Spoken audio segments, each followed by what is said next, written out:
ये हुकूमत चली भी जाती है, अल्लाह ना करे, क्योंकि कमर रियाज साहब चाह रहे हैं कि वो 5 साल पूरे करे, तो मैं भी ये कहता हूँ खुदा न खास्ता अगर चली जाती है तो ये इकॉनमी कैसे ये मतलब मुल्क आगे चलेगा।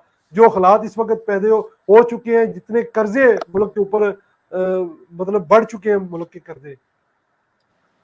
जी मैं समझता हूँ कि पाकिस्तान की इकॉनमी के ऊपर जो सबसे बड़े बड़े बड़े सुराख जो किए गए हैं ना, वो असद उमर ने किए हैं।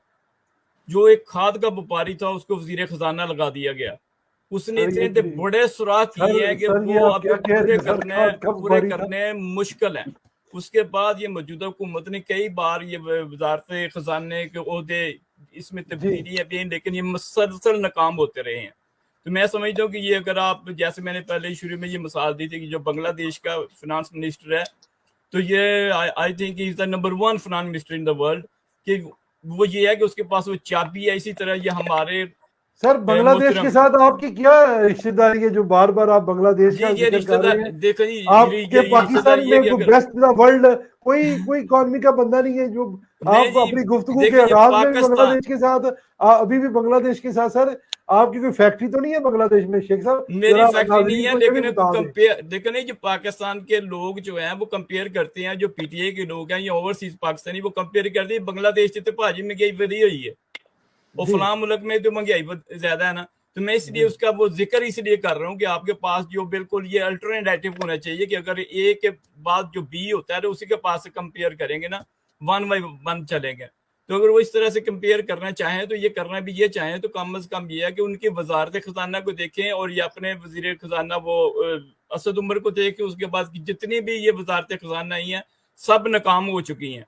और अब ये कि पाकिस्तान की मैशियत का हाल ये है कि पाकिस्तान की मैशियत का पहिया उसको चलाना और कौमी खजाने का सही तरीके से इस्तेमाल सिर्फ और सिर्फ जनाब मोहतरम इसहाक डार साहब कर सकते हैं। ये उनके पास वो चाबी है कि वो पाकिस्तान की इकॉनमी के पहिए को कैसे रोल अप करेंगे। और अब ये है कि इतने दावे से आप कैसे कहते हैं सर? इतने दावे से आप कैसे कहते हैं?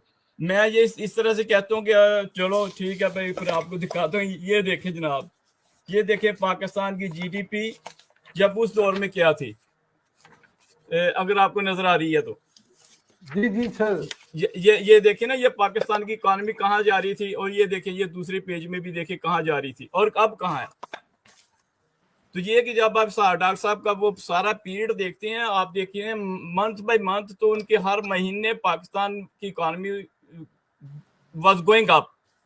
तो अभी ये है कि जब हम आम आदमी भी, पाकिस्तान का आम आदमी भी अब आसमान की तरफ मुंह करके दुआएं मांग रहा है कि अल्लाह पाक इसहाक डार साहब वापस आए और मुल्क की मैशियत को सहारा दें।